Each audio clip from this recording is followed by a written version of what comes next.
Hello guys, हम इस class में इंग्लिश के बारे में सीखेंगे।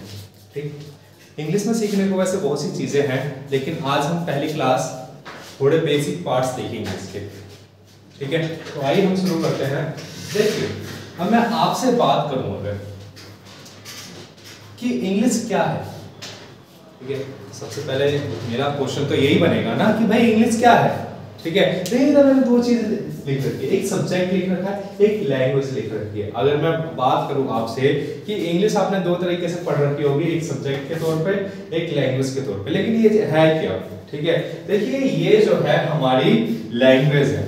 ठीक है, सब्जेक्ट नहीं है। क्यों? क्योंकि भाषा जो है हमें बोलना सिखाती है, किसी लोगों से इंटरेक्ट करना सिखाती है, लिखना सिखाती है, समझना सिखाती है।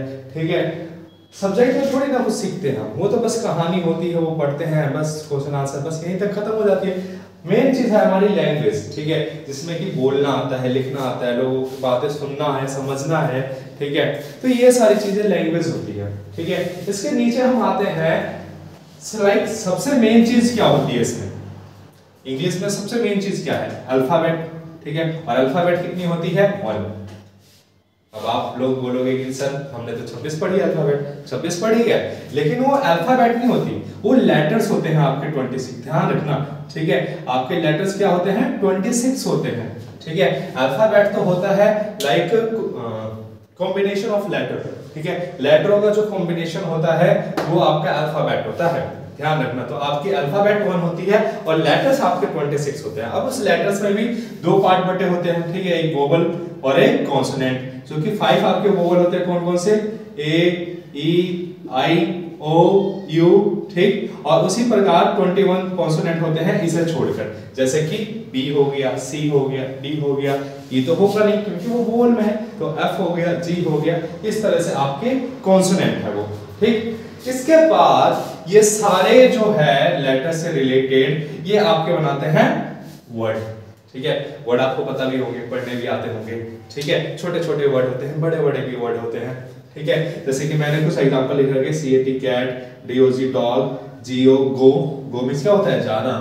COME कम। नॉलेज, नॉलेज मतलब क्या होता है? ज्ञान।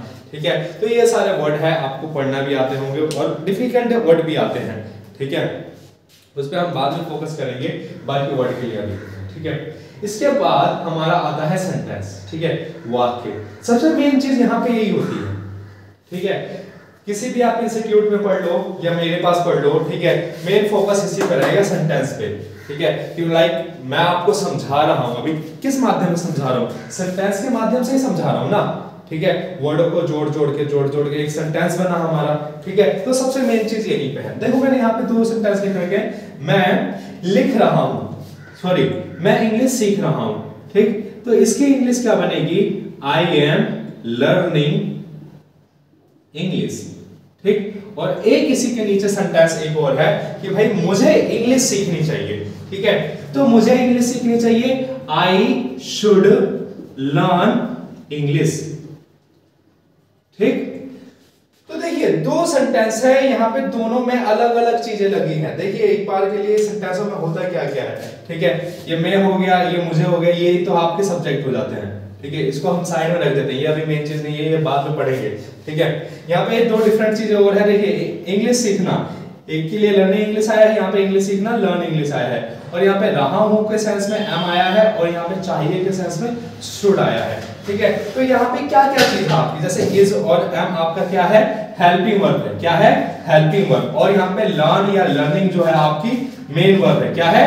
Main verb. ठीक है, अब हेल्पिंग वर्ब मेन वर्ब होती क्या है? देखिए मेन वर्ब जो होती है ना आपकी, कोई सी भी वर्ड में नहीं होती है। ठीक है, चाहे कोई काम होता है, चाहे वो फिजिकली मूवमेंट हो या मेंटली मूवमेंट हो। फिजिकली मूवमेंट जैसे लाइक मैंने बोला कि भाई जाना, आना, लिखना, और मेंटली जैसे सोचना, भूलना, ये आपके मेन वर्ब से काम है। और इसमें एक चीज कॉमन होगी। कॉमन क्या होगी? कि सबके पीछे ना आएगा। ठीक है, ऐसे बहुत सी वर्ड मीनिंग है जो आपको पता होगी, लाइक कूदना, सोचना, भूलना, खाना खाना, खाना बनाना, सोना, उठना, पार्क जाना। ठीक है, पढ़ना, पढ़ाना, सीखना, सिखाना, ये बहुत सी वर्ड मीनिंग होगी, सब में ना आएगा, तो कॉमन चीज याद रखना। ठीक है, अब एक वर्ड मीनिंग की बात करूं मैं, पर्टिकुलर वर्ड मीनिंग की, जैसे मैंने लिखा है लिखना। ठीक है, तो इसकी मीनिंग क्या है? क्या है इसके लिए? टू राइट, ठीक है। अब इसकी भी 5 तरीके की फॉर्म होती है, ठीक है। एक वर्ब की 5 तरीके की फॉर्म्स होती है। अब वो क्यों होती है, देखिए होता क्या है, हम एक ही वर्ड पे अलग अलग तरीके के सेंटेंस बोलते हैं। देखिए यहाँ पे एग्जांपल के लिए लिखा हुआ है, ठीक है, कि एक मैंने सेंटेंस लिखा मैं इंग्लिश सीख रहा हूँ, एक में है मुझे इंग्लिश सीखना चाहिए। दोनों में एक ही वर्ड पे बात हुई, लेकिन अलग अलग सिचुएशन की बात हो रही है ना। एक में आपको पता चल रहा है कि भाई ऑन द स्पॉट जो है बंदा लर्निंग कर रहा है, इंग्लिश सीख रहा है, लेकिन दूसरे में क्या हो रहा है कि वो आपका सजेशन दे रहा है इंग्लिश सीखना चाहिए, ठीक है।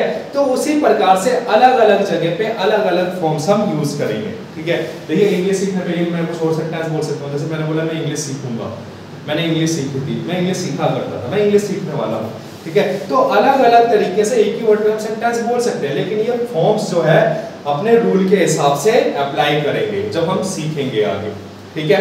गॉट इट, समझ आया, ठीक है। आगे चलते हैं, देखिए हेल्पिंग वर्ब। अब हेल्पिंग वर्ब क्या होती है, जो कि हेल्प करती है कि किस समय में कौन सा स्ट्रक्चर अप्लाई करना है, किस समय में क्या चीज रखना है। देखो जैसे यहाँ पे है कि मैं इंग्लिश सीख रहा हूँ, अगर यहाँ पे रहा है तो हमने एम रखा, यहाँ पे चाहिए है तो हमने शुड रखा, ठीक दिख रहा है आपको। तो चाहिए के सेंस में शुड रखा और रहा है के सेंस में हमने एम रखा, ठीक है। तो क्या होता है हेल्पिंग वर्ब, ये आपकी मदद करती है। जैसे कि हम हिंदी जब सेंटेंस खत्म होता है, हर सेंटेंस के लास्ट में कुछ ना कुछ डिफरेंट आता है। जैसे मैंने बोला कि भाई मैंने इंग्लिश सीखी थी, अब यहाँ पे था है, उस था के लिए यहाँ पे हेल्पिंग वर्ब आपकी कभी कभी हैड भी लगती है, ठीक है, कभी कभी वाज वर का भी यूज होता है, ठीक है। तो ये आपकी पास्ट की चीजों को बताती है, ये आपके पास्ट की चीजों को बताती है, ठीक है। तो यहाँ पे देखिए is, am, are, was, were, been, ठीक है, सॉरी यहाँ पे बीइंग था, बीइंग, ठीक, has, have, had, do, did, does, ये आपकी टेंस की हेल्पिंग वर्ब है, ठीक है। उसके बाद हमारा आता है मॉडल्स, ठीक है। बहुत से जने गाइस इसको मॉडल्स पढ़ते हैं, आप भी पढ़ते हो मॉडल्स, मॉडल्स नहीं होता, ठीक है, इसको मॉडल्स पढ़ेंगे। अगर आप गूगल पे भी सर्च करोगे इसकी प्रोनाउंसिएशन तो मॉडल्स ही आएगी, ठीक। आगे आते हैं, इसमें क्या है, will, would, shall, should, can, could, may, might ought to, need, dare, used to, must, ठीक है।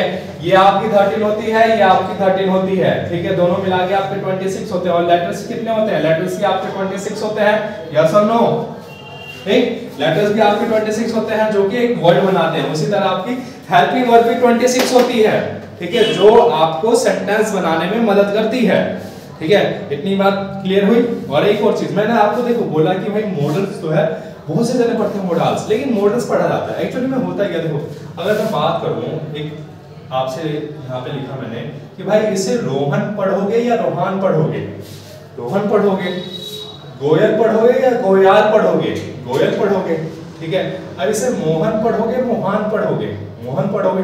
तो यहाँ पे मॉडल पढ़ोगे, मॉडल पढ़ोगे, मॉडल ही पढ़ोगे ना, ठीक है। देखो साउंड जो है सबका सेम है, ठीक है, तो साउंड के हिसाब से तो हम रीडिंग करते हैं, ठीक। तो ये बात समझ में आई। इससे आज के बाद आपको इसको क्या पढ़ना है, मॉडल्स पढ़ना है, ठीक।